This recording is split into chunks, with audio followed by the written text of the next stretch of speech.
বৃষ্টিও রহমত, ঠিক কিনা? বৃষ্টি পাঠায় কে? বৃষ্টির মালিক কে? বিশ্বনবী আকাশে মেঘ দেখলে বলতেন আল্লাহুম্মা সাইয়্যিবান নাফিআন, হে আল্লাহ তুমি ভালো বৃষ্টি দাও।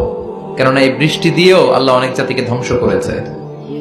বৃষ্টি দিয়ে মানে অতিবৃষ্টি দিয়ে আল্লাহ বন্যা দিয়ে গোটা দুনিয়াটাকে ভাসিয়ে দিতে পারে কি পারে না? এজন্য মেঘ দেখলে এত আনন্দিত হয়েন না, বৃষ্টি দেখলে অনেকে গান বাজায়, আছে না নাই? এই বৃষ্টি ভেজা রাতে তুমি চলে যেও না, গান গায় না?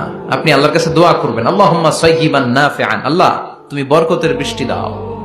আল্লাহুম্মা গাইসান মুগীসান মারিআন মুরিআন নাফিআন গায়রা দার। বিষ্ণুই পড়তেন আল্লাহ এই বৃষ্টিটা যেন উপকারী হয়, এই বৃষ্টি থেকে যেন ঘাস লতা পাতা কিছু পায়, এই বৃষ্টিটা যেন আমাদের জন্য বরকতময় হয়, যেন কল্যাণময় হয়, কোনো ক্ষতির কারণ যেন না হয়, তুমি কবুল করো। আবার বেশি বৃষ্টি হলে বিষ্ণুনবী দোয়া করতেন আল্লাহুম্মা হাওয়ালাইনা ওয়ালা আলাইনা, আল্লাহ আমাদের এলাকায় আর বৃষ্টি দিও না, আমাদের চারিপাশে দাও। এই দোয়াগুলো পড়ার দরকার আছে না নাই? আল্লাহ যা বৃষ্টি দিবে এটা যেন আমাদের কল্যাণ হয়, আমরা পড়ি আমিন।